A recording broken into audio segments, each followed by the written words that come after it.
Na porta da minha casa, quando eu tava chegando na casa, os caras abriram o carro, saiu 2 pessoas e pediram o celular e eu não dei o celular. Por quê? Dentro do meu celular tinha minhas músicas. É erradíssimo, nunca faça isso. Todo mundo que passou pela universidade entrou pelo menos uma vez no bandejão pra contar uma fofoca, contar histórias e, claro, almoçar. No campus Pampulha, pode ter sido no RU1 ou no RU2, mas hoje o papo é na RU3. Olá, eu sou Júlia Heine e tá no ar o Papo de Bandeco, um programa de entrevistas com quem já encarou a fila do RU e sobreviveu pra contar. E hoje o nosso convidado é DJ, rapper, pesquisador e formado em jornalismo pela UFMG, Linguini. Seja muito bem-vindo. Dá um brindezinho. Com certeza. Oi, gente, meu nome é Linguini. Na verdade, meu nome é Vinícius Fernandes, mas muitas pessoas me chamam de Linguini. Sou produtor musical, DJ, rapper, tudo que envolve música, ideia, criatividade. Eu sou esse cara. Fiz jornalismo aqui na UFMG, entrei em 2019, já formei, né? Graças a Deus. E tenho uma experiência muito legal, assim, com a universidade. E, pô, fico muito feliz do convite aí, de fazer parte da entrevista. Feliz demais.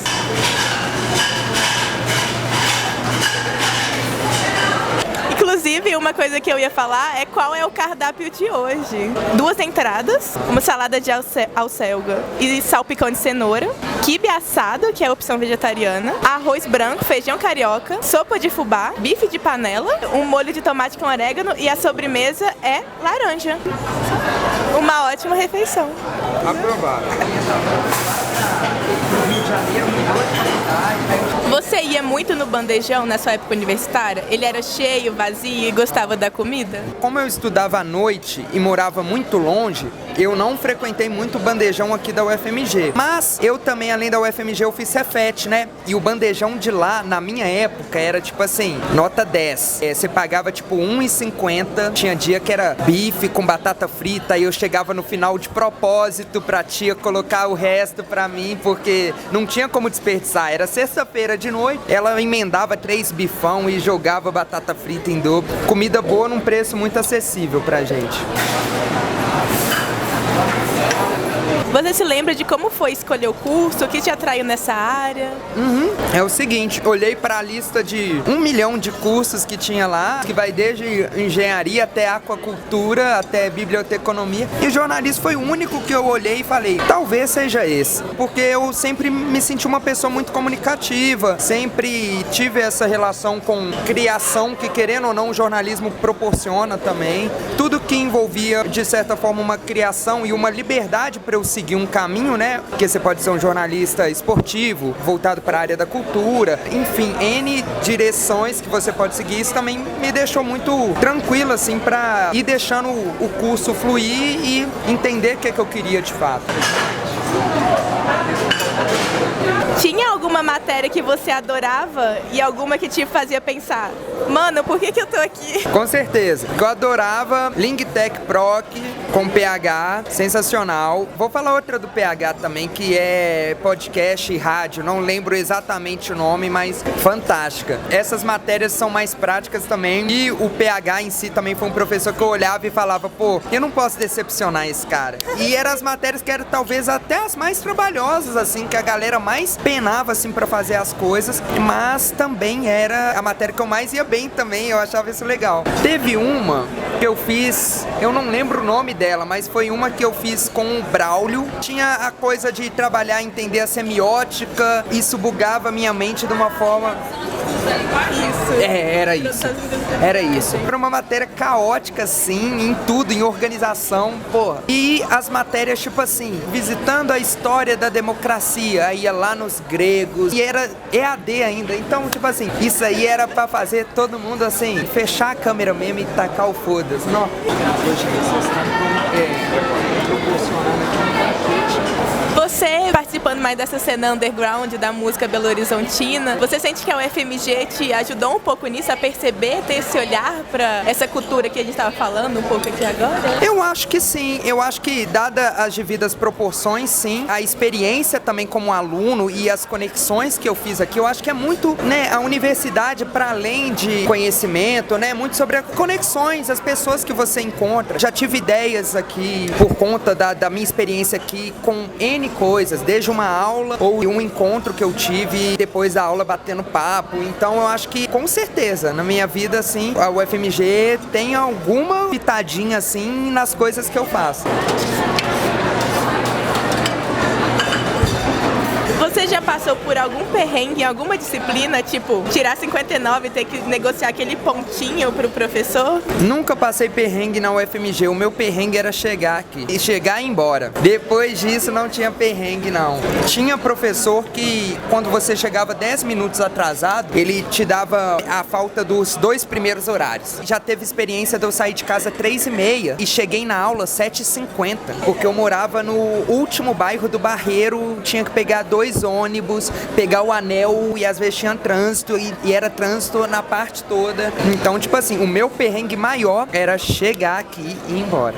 E você chegava em casa que hora? Chegava em casa muitas vezes, tipo, meia-noite. Isso porque, às vezes, eu chegava... Só um parênteses, posso fazer? Um parênteses aqui.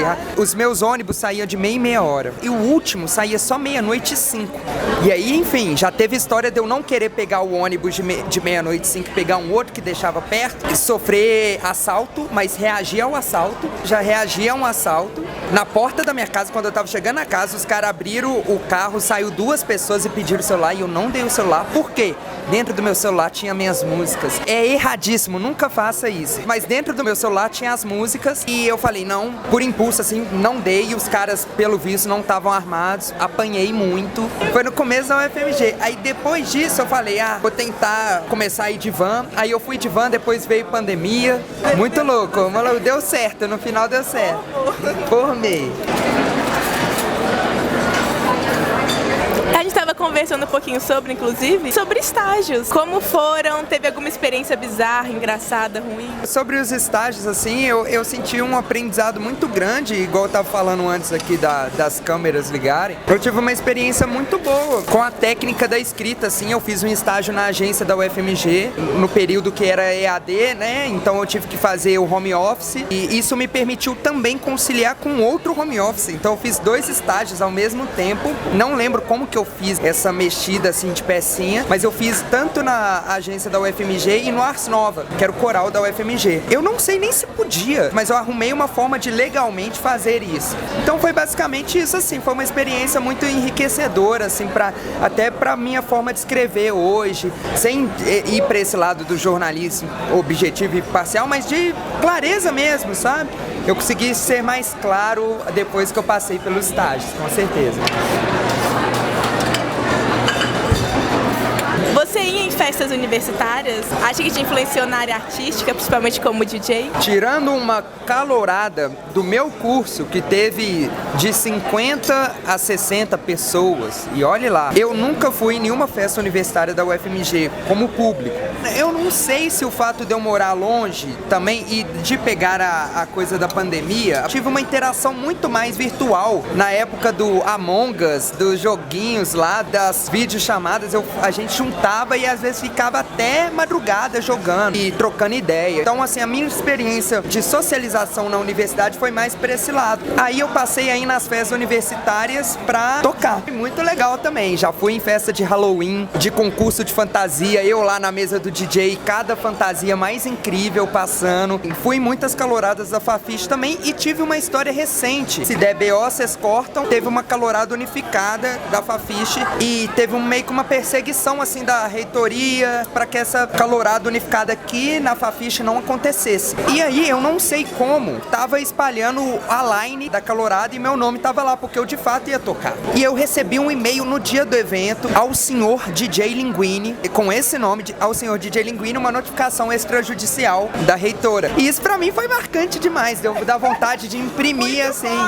muito foda. E numa forma de me coagir a não presenciar, senão eu poderia ser penalizado de alguma forma. e eu acho que eles não sabiam que eu era ex-aluno. Eles só me conheciam como DJ. E eu achei isso foda também. E foi incrível, foi muito cheio, todo mundo suando de energia boa e tal, muito bom.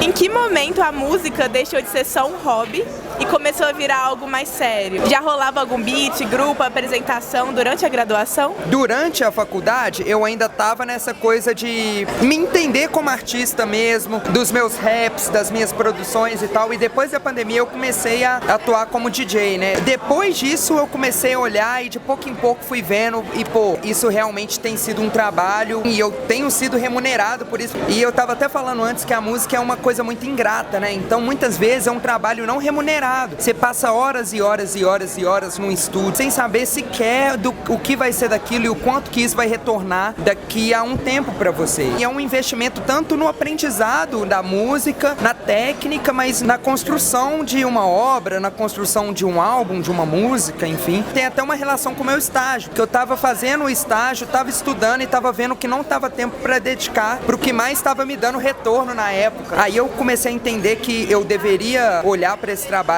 com cuidado e olhar para minha faculdade com uma sensibilidade de saber que eu não tenho a mesma trajetória do que os meus colegas. Então eu poderia ter uma trajetória mais tranquila, pegando menos matéria, para deixar esse trabalho ganhar uma força também, né? Porque senão talvez eu não estaria hoje fazendo música e vivendo de música. Se eu só falasse, isso é um hobby, deixa pra lá e tal, vou deixar o espaço aqui só pro estágio e pra faculdade. Eu decidi conciliar e deixando rolar. E hoje eu, graças a Deus, não vivo ou vivo bem, mas eu sobrevivo e estou no caminho de viver muito bem, se Deus quiser. Se pudesse voltar no tempo e dar um conselho pro Linguini calouro, no primeiro dia de aula, o que falaria? Pô, deixa eu pensar só um pouco. Qual o conselho que eu daria pro Linguini calouro? À vontade, no seu tempo.